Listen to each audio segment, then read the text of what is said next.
Jai Bhim, Jai Mulyavasi, Jai Savidhan, Jai Bharat. Today is Sunday. Welcome to the MNT News Network and myself Prashant Kamble. Today again we have very exciting and interesting topic to discuss, and today's our topic is rapidly increasing economic inequality, a big challenge for democracy in India. Our today's guest speaker is Mulnivasi Dr. P.S. Kamble, who is the renowned economist and social thinker from Maharashtra. So please welcome Dr. P.S. Kamble. Yes, thank you very much. Thank you. Jai Bhim sir, Jai Mulnivasi. Welcome to Thank you. MNT Networks. Thank you. Thanks a lot. Thank you very much. Yes, sir. Sir, as you can see from the screen, today is an interesting topic, rapidly increasing economic equality, a big challenge for democracy in India. So my question will be that we know there is an inequality in social caste discrimination, but what do you mean by increasing, what do you mean by inequality in terms of economic? Could you please put some facts and light on this one? Yes, yes. Economic inequality means unequal distribution of income, wealth, and consumption. Means major strata of the people is getting less share of the income, consumption, wealth, and small strata of the population is getting a major share of proportion of income, wealth, consumption. It is called as economic inequality. Inequality. That is unequal distribution of wealth, income, and consumption. In simple words, it is economic inequality. Thanks, sir. Sir, moving forward, with your, as you defined what do you mean by economic equality. So, my connecting to this question, if in India it's a rapidly growing economic growth, our GDP is more than 8%, but despite of the increasing the economic, so why you think that there is a unequal distribution where the economic inequity is rapidly increasing day by day? So what is your thinking about that the main rules for this inequality? It is, Prashant, absolutely right that at this moment also, India is the fastest growing economy so far as current rate of GDP is concerned. It is 6.3%. Actually, it was forecasted at 8%. Yeah. And we are striving for Vikasit Bharat, developed India by 2047. Before that, in 2030, it is expected to realize and achieve sustainable development goals. So far as the growth performance of India is concerned, 6.3% is the highest rate of growth so far as the GDP growth rate of India is concerned. And across the globe, when we try to make a comparison, India stands at fifth position at this moment. India stands at fifth position, and the rate of growth of GDP of India is significantly higher than that of developed countries. America is there, and UK is there, all others is there. That's the reality. Now, talking about what are the causes which are responsible for growing inequalities or economic inequalities in India. But before that, the problem of inequality is a very important problem, and that was highlighted and analyzed by Dr. B.R. Ambedkar. First in 1947, when he published a book, States and Minorities. Qualities. States and Minorities is nothing but it's a proxy constitution which Dr. Ambedkar prepared. Actually, it's a memorandum of Scheduled Caste Federation, which was a social organization that is being run by Dr. B.R. Ambedkar. What happened? It was decided, firmly decided, that India will get independence in August 1947. And the process of preparation of constitution will begin. And Dr. B.R. Ambedkar didn't know that he will be part and parcel of making of Indian constitution.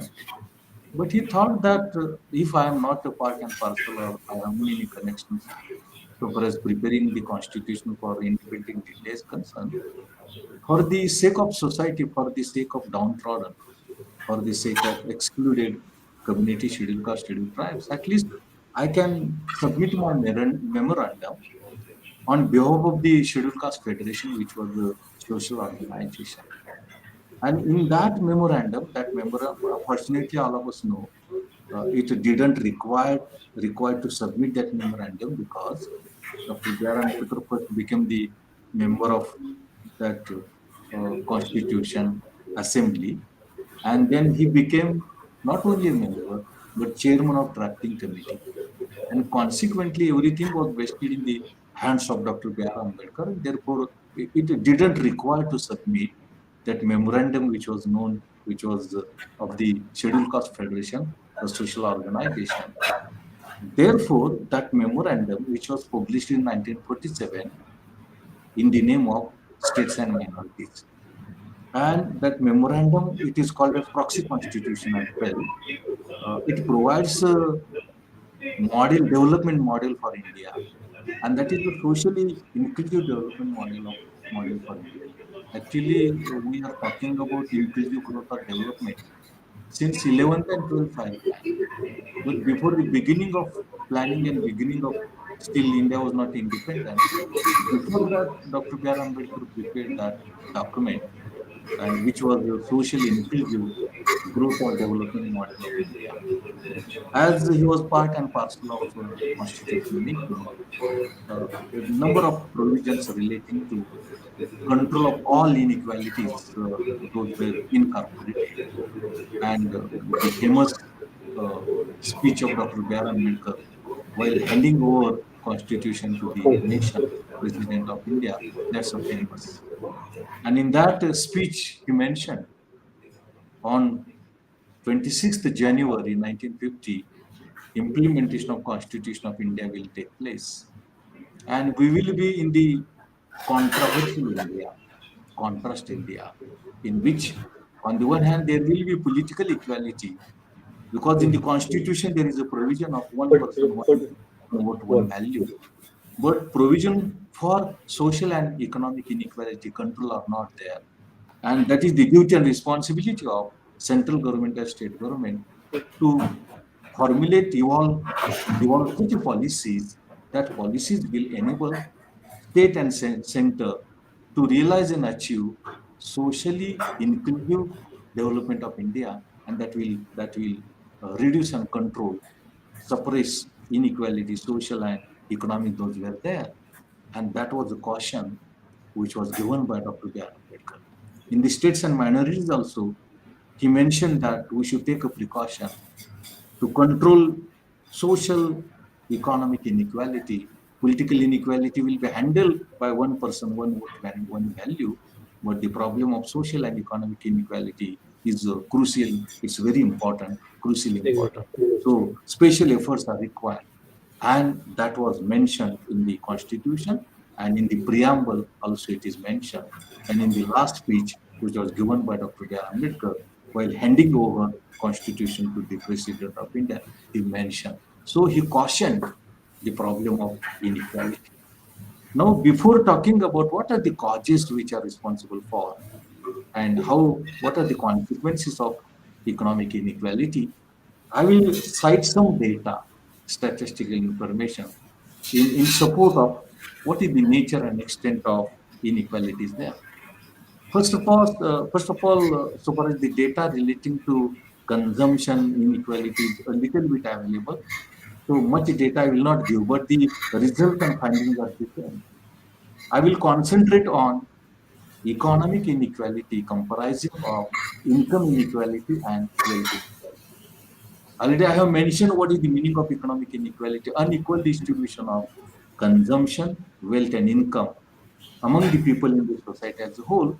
When major strata of the people get less share of the income and wealth, and small strata, less strata, insignificant strata of the population gets major share of the income and wealth, that is economic inequality. There are a number of sources of data in support of how the economic inequalities are growing rapidly and significantly. But before that, I want to cite one reference. Thomas Piketty is a well-known economist, and he was a prominent and dominant so far as studies relating to economic inequalities is concerned across the countries in the globe. He studied economic inequality relating to India as well. He wrote one book. The title of that book was Capital in 21st Century. And he mentioned when the major and more uh, use of excessive use of capital takes place, yes, that contributes to the growth, rapid and significant. But at the same time, it contributes to the growing inequalities. Before this Thomas Piketty, one economist is there, Simon Kuznets. Simon Kuznets also tried to analyze study the relationship between nexus between growth and inequality. But his observations presented in the form of theory are different than that of the Thomas Piketty. Simon Kuznets says there is a inverse U shape of the relationship between economic growth and inequality.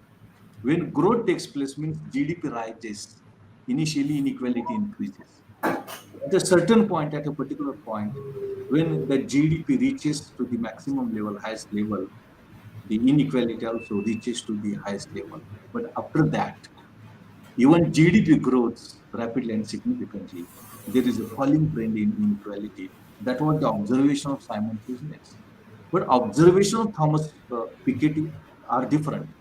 Thomas Piketty says, when you make more and more use of capital, and when you move towards the privatization, private economy, inbuilt inequality is there.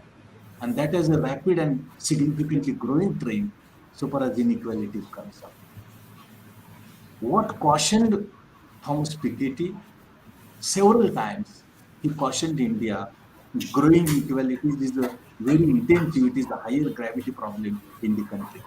In the last month only, he came to Delhi University and he delivered lecture in Delhi University, and that lecture was relating to problem of inequality. Again, he mentioned India has not succeeded in controlling and monitoring economic inequality in India, and the inbuilt cause, the responsible cause, prominent and dominant, is the policies, development policies, which are being implemented in India since 1991 onwards in general, and after that, latest period in particular, the caution. There are different sources of data relating to economic inequality in India. In 2017, Oxfam report came, and that Oxfam report talked about to what extent or what is the level of or magnitude of economic inequality in terms of wealth.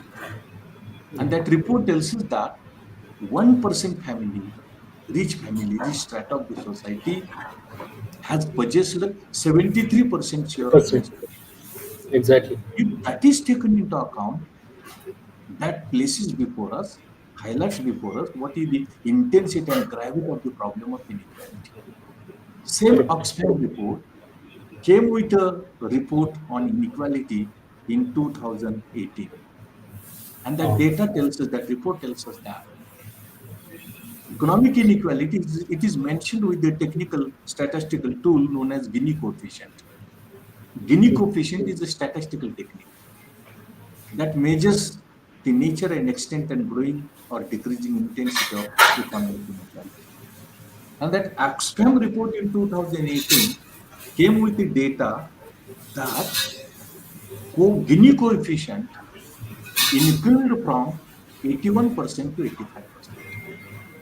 Means inequality increased from 81% to 85%.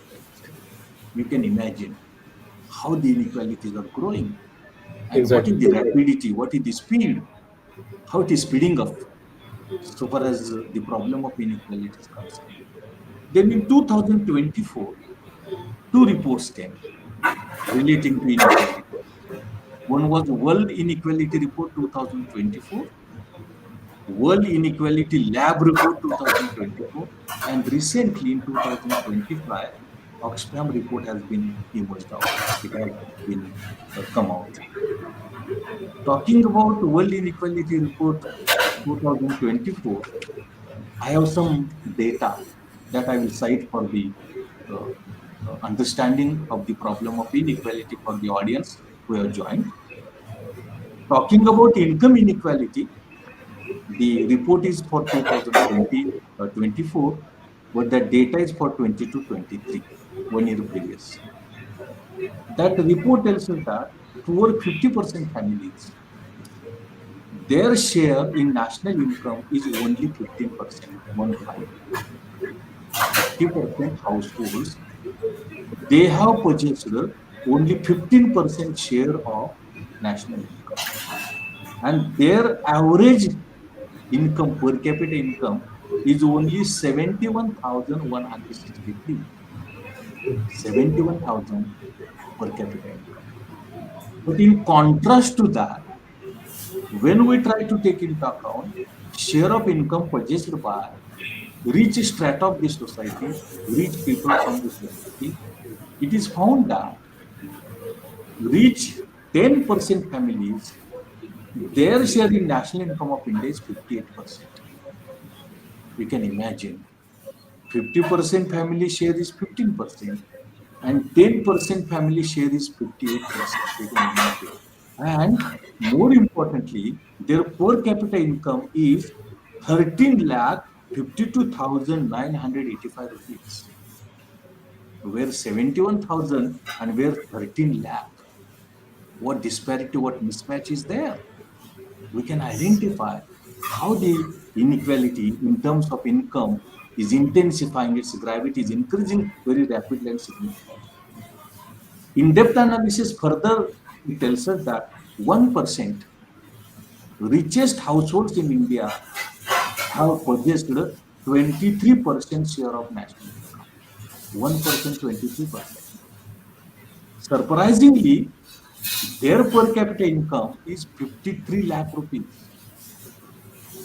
On an average, they have purchased per capita income 53 lakh rupees. Imagine 50% have purchased 71,000, 10% have purchased 13 lakh, and 1% has purchased 53 lakh.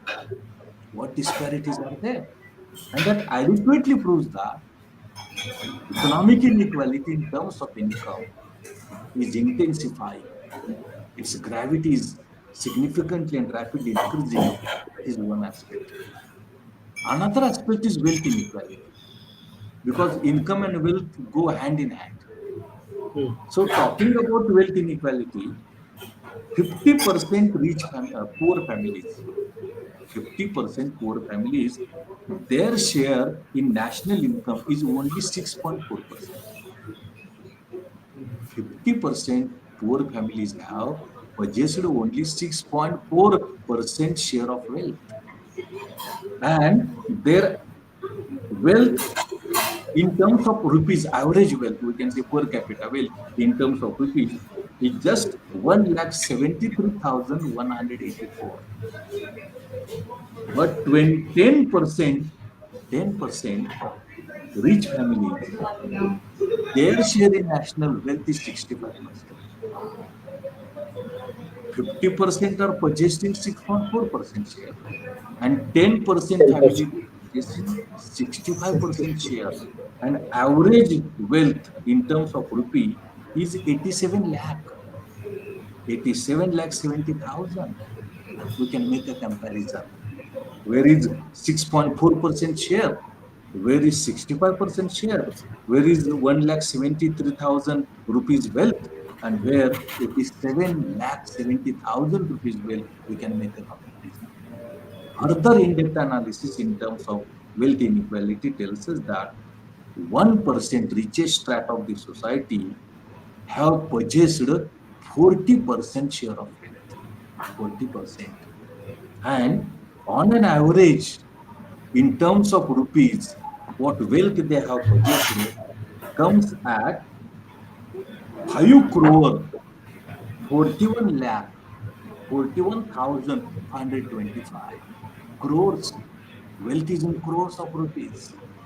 So we can make a comparison what mismatch is there, what disparities are there in the distribution of wealth and income among the over 50% people, 10 rich people and 1% rich strata of the society in terms of income equality. And average wealth and income also talks about what disparities are there so far as distribution is concerned, and that is a thing of serious concern so far as problem of inequality is concerned. Before going towards the purchase, what is the status of economic inequality across the globe in India? A little bit data I will cite. What is the status? When we try to make a comparison of economic inequality in terms of income across the globe, across the countries in the globe, it is found that South Africa has the highest income inequality. South Africa has the highest income inequality. In South Africa, 10% rich families have purchased 65.4% share of national income. And 1% rich families, they have purchased 19.3% share of national income. In the globe, across the countries in the globe, India stands at second position, second rank, so far as the problem of inequality is concerned. In India, 10% rich families have purchased 57.7% share of national income, and 1% rich families have purchased 22.6% share of national income. In the globe, suppose top 10 countries are considered. UK, England has the lowest inequality in terms of income. In England, 10% rich families have purchased only 33.7% share of national income, and 1% rich families have purchased 10.2% share of national income. Likewise, when we try to make a comparison of wealth inequality across the globe, across the countries in globe, it is found that South Africa stands first, which is followed by Brazil, which is followed by America, and India stands at fourth position. So far as inequality, wealth is concerned across the countries in the globe. And UK, as usual, or like that of income inequality, UK has the lowest inequality in terms of wealth. Just I will cite some data. For South Africa, 10% rich families have purchased 85.6% share of national wealth, and 1% richest families have purchased 54.9% share of wealth. In India, 10% rich families have purchased 65% share of national wealth, and 1% richest families in India have purchased 40% share of national wealth. On the contrary, in England, 10% rich families have purchased 57% share of wealth, and then 1% rich families have purchased only 21.1% share of wealth. This is what the problem of economic inequality in terms of wealth and income is there. And that is the scenario or picture of inequality across the countries in the globe that is there. Now we will move forward towards the causes which are responsible. In the World Inequality Report 2024 and in the Oxfam report also, in the Oxfam report 2025 also, what are the causes and factors or determinants which are affecting and influencing and contributing to the rapidly growing inequality have been mentioned. And as per these sources, reports, and all other studies, the major cause is growing privatization, liberalization in the country like us, globalization in the country.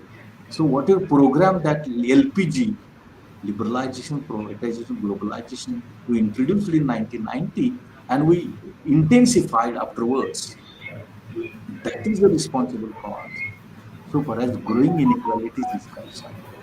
And consequently, unfortunately, we do not have any control over the private sector. And we are converting public sector into private sector. Take example railways, take example nationalized banks, take example insurance corporations. Take example, other publicity undertakings of central government as well as state governments.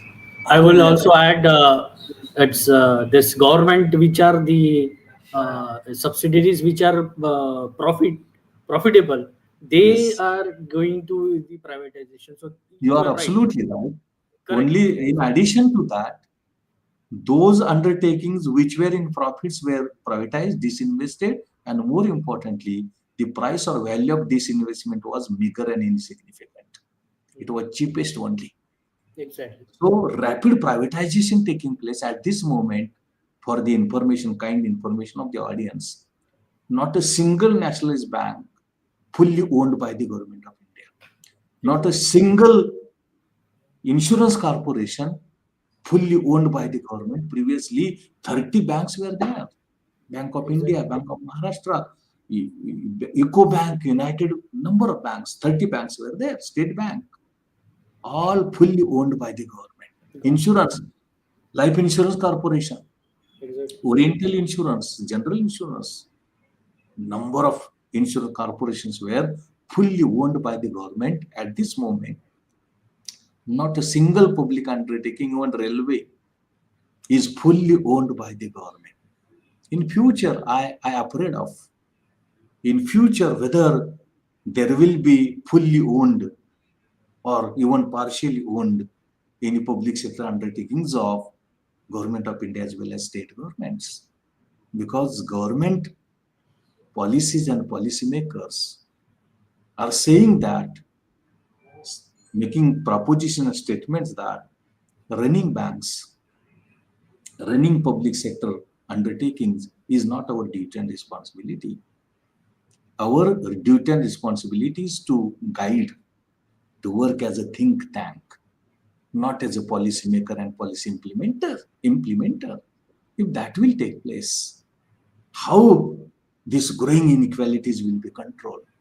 And privatization is rapid and significant, very rapidly privatization taking place, and no control over the private sector. Whatever development policy documents of the government of India and state governments are there, maybe budgetary policy, maybe monetary policy, maybe income tax policy, maybe agriculture policy, industrial policy, welfare policy, no mention of problem of inequality is there. If mention is not there, then how we can think of measures and policies and remedies to control inequality? Not at all. You can go through the budget. You can go through the budgets of center as well as states. And consequently, what is happening? A type of unrest when people are not getting at least minimum income that can lead to poverty, that can lead to starvation, that can lead to deaths. And that is happening. That is happening. As per Economist Survey of Government of India 2020-25, Government of India is providing free food grains to 81 crore people who are poor. What does this mean? This means that of the 140 crore population, 81 85 crore population is poor population. 4%. And our sustainable development goals tell us by 2030, it is first goal, we should have a zero poverty. No poverty should be there. We have spent about 77 years of our independence. Exactly. So as 2030 is concerned, only 23 years are at our hands. We couldn't realize in 77 years. How it will be possible in these Next. 7 years? That is very challenging. And by 2047, we are striving for Vikasit Bharat, developed India. Developed India in the presence of or in existence of inequality, poverty, unemployment. How it can be developed India? It should be socially inclusive. Whatever the development levels of development or growth India or country realizes, its benefits or fruits should be distributed equally or equitably among the people in the society as a whole. If that is not taking place, that can cause a big challenge to the democracy like India. Yeah, Because poor correct. people, suppose 81 crore people, they are Exactly. poor. how they will believe democracy? And Exactly. constitution provides right to live, Correct. right to live reasonable life, not life Exactly. like animals. Yes. And what is the status of education? What is the status of unemployment? APJ Abdul Kalam wrote one book, Economic Supremacy of India by 2030, 2020. And in 20. that book he wrote, 20, he wrote, India is young India. It's an engine of growth. When it is used productively, efficiently, we will be economically supreme country by 2020. But we couldn't realize because we have problem of unemployment. At least 10% rate of unemployment there for the nation as a whole. If the unemployment among the youth is taken into account, it is between 25 to 30%. And economic theory tells us that in any country, rate of unemployment should be 3%. It's a natural rate of unemployment that can be there in any country because of technological changes, because of changes in taste and habits of the people, because of advertisement or many other causes and factors. But unfortunately, at this moment, rate of unemployment is 10% for the nation and 25 to 30% for young youths for India, and their population is more than 62%. So how problem of inequality is causing to unemployment and causing to poverty? Poverty, 81 crore people, as per the economic survey data of 2020-25. And our poverty line is very narrow, as per the C. Rangarajan committee. 47 rupees per day per capita is above the poverty line, is not poor in urban area. In rural area, people getting 32 rupees per day per capita, he is not poor, he is above the poverty line.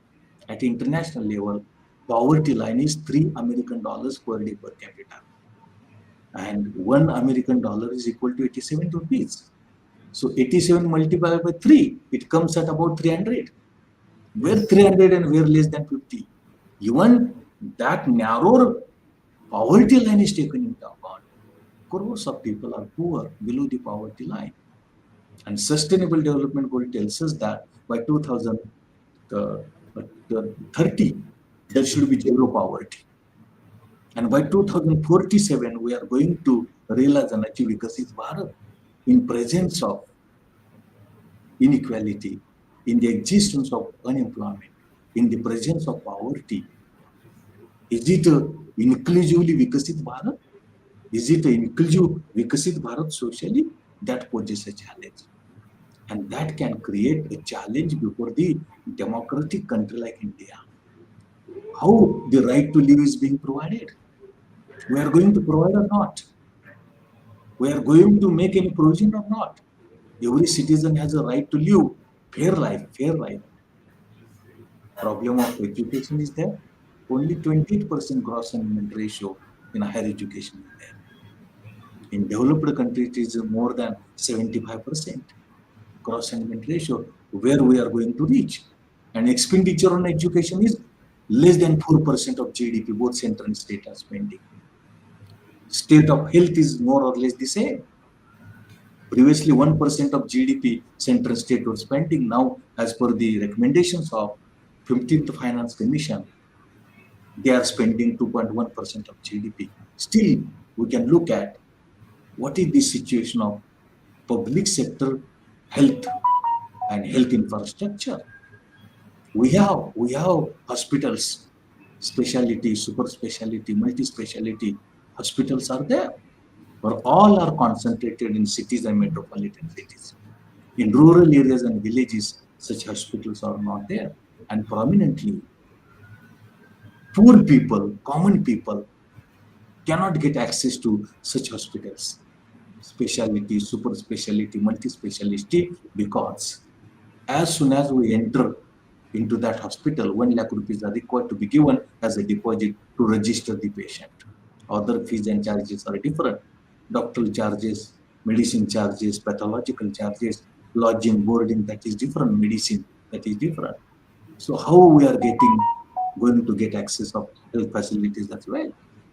So economic inequality is not isolated. It has very real repercussions. that can cause to unemployment, that can cause to poverty, that can cause to adverse effect on education, that can cause health status, living, standard of living. So number of ill consequences are there. So if we want to tackle this problem, what can be a strategy? What can be a Sir, policy? I will, Yes, I will, sorry to yes, interrupt you. yes. Connecting to your answers, and I was going through the Oxfam report, where you see that there is such a disparity in the rich people's, rich strata and the low strata. Yes, See, yes, I was going through the 2017 report also. There is one cause is there, especially for the Indian reports. It's saying that the caste discrimination is one of the cause for the inequality. So, yes. It is. how could you see from your end as a expertise of this subject? You're absolutely right. Absolutely right. Because Because see, when we see the back in 2014 earlier, some industrialists their income growth per year, and when the government changed, their income growth vividly changes from 10 times, which is means of a very the facts and data is which we cannot imagine that one. So you are absolutely, you you are can absolutely say that that these disparities are among the means there is some social issues also is there, or what is your thinking on that? you are absolutely right.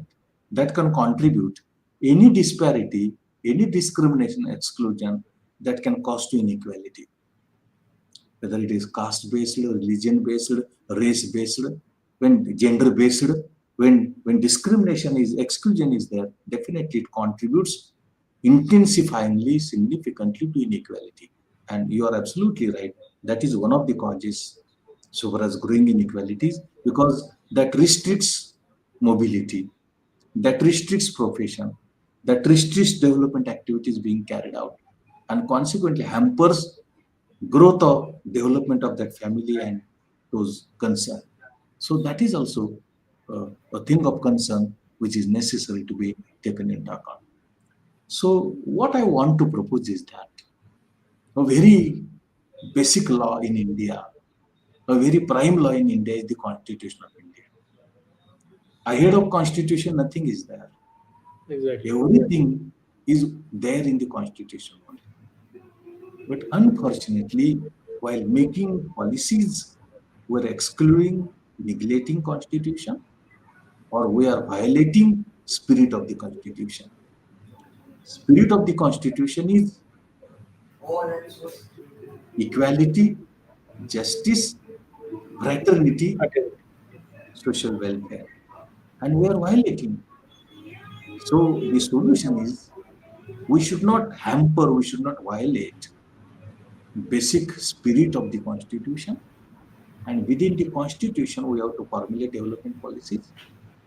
And what public sector role was there previously in 18th century, before 19th century, that is necessary to be rehabilitated, because public sector is for social welfare, it is for social service. Private sector is for profit motive, private sector is for economic exploitation. So existence of public sector is necessary, and constitution also talks about, even in the states and minorities also, Dr. B.R. Ambedkar has talked about mixed economy. Mixed economy is a development model or economy for the country like us. But after 91 onwards and recently, exclusively, particularly, we are rapidly privatizing our economy. We are moving towards the crony capitalism, market economy, liberalized economy. We do not have any control or monitoring over the private sector. On the contrary, the benefits of public sector are being derived by the private business and industrial houses.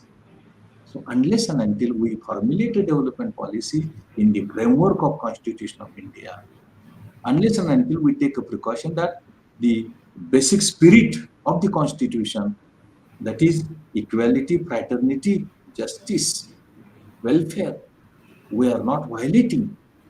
And unless and until we rehabilitate our identity as a mixed economy, private sector, public sector should go hand in hand, and we should have control and monitoring over the private sector. And yes, what you mentioned is control of discrimination and exclusion is of crucial importance as well. When in this framework, we formulate a development policy, and we are very much sincere, honest, rigorous in its implementation. No politicization is there. Every citizen is equal. No disparity is there. Every citizen is of equal importance. Parity is there. When we proceed in that manner, we go in that manner, then only the problem of inequality can be tackled. And when it will be controlled, that will help us in controlling problem of unemployment, problem of poverty, problem of other development, health and education, employment. Those can be tackled, those can be possible to solve. And that should be the strategy of development in future. Then only we will realize control and monitoring of how the rapidly growing economic inequality is there. And more importantly, we will be able in controlling, restricting the challenge to the democracy, because that is very challenging, very intensifying. So far as the existence of the democracies are there, if major strata of the population is suffering from these problems, how they will think of democracy? How will they will try to protect, preserve, or conserve democracy? So that is what the problem of inequality is there, and it has very wider and evil and negative repercussions. So to the earliest possible, we should think of inequality seriously, sincerely, formulate a policy in the framework of constitution, and to be very sincere, honest, rigorous in the implementation of measures and remedies and policies to deal with the problem of economic inequalities. Then and then only there is a bright future. Otherwise, realizing sustainable development goals, realizing Vikasit Bharat along with inequality, exclusion, discrimination, that will be that will pose a problem, that will pose a challenge before the India and the society as whole. Over to you, Prashant. Thank you, sir. Thank you so much for the enlightening us in the form of the subject.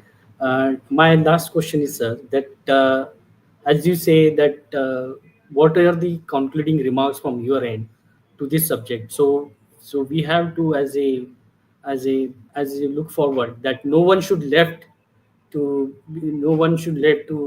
see a bright future as saying as a Indian, or to Vikasit Bharat, what we are dreaming of about it, but that there should be a no zero poverty. Is it possible? Is it truth, or is it just a dream we are just waving a barking a tree on a wrong side? So, what is your concluding remarks on this Yeah, subject, sir? very important question, Prashant, you have posed. Actually, as I have mentioned, problem of inequality is very intensive. It's of higher gravity, and it has number of evil and negative consequences. So our priority should be there to control and monitor economic inequality. And when we prepare a development policy in the framework of constitution, that will tackle the problem of inequality. And that will help us in dealing with the problems like unemployment, poverty, education, health as well. And that more importantly will maintain and promote and protect spirit of the constitution, that is equality, justice, fraternity, and welfare. So every citizen is in India is of equal importance. No inequality should be there between two individuals, between two persons, between male and female, or maybe two males might be there. So everyone is equal. So that treatment, that status should be maintained and provided. And how it is possible to provide a better life, fairer life In that direction, there is a need to make a development policy, and we should be very sincere, honest, and rigorous in the implementation. No politicization should be there. We are working for the sake of every citizen in India. Everybody is equally important, and that is for the growth and development of India that will be socially inclusive. This is what expected and desirable. So far as concluding on this topic is concerned. Thank you, sir. Thank you so much for your precious thoughts in this subject. Friends and viewers, see, no one should left for the development and betterment of their life. You know that Baba Sahib has the dream that our constitution give the rights of social equality and justice and fraternity for every each and citizenship. So we should strive on that one, and we should have strive for better life and better importance in our life. So thank you Kamleji, for your precious time and very interesting subject that you give the significant answers. And thanking you again once you. Thank you, sir. Thank you so much. Thank you, MNT English. Thank you, one and all. Thank you, Prashant. Thank you very Thank you, sir. much. Thank Thank you, you. Jai. Rajesh. Thanks. Jai. Thank you. Thank you very much.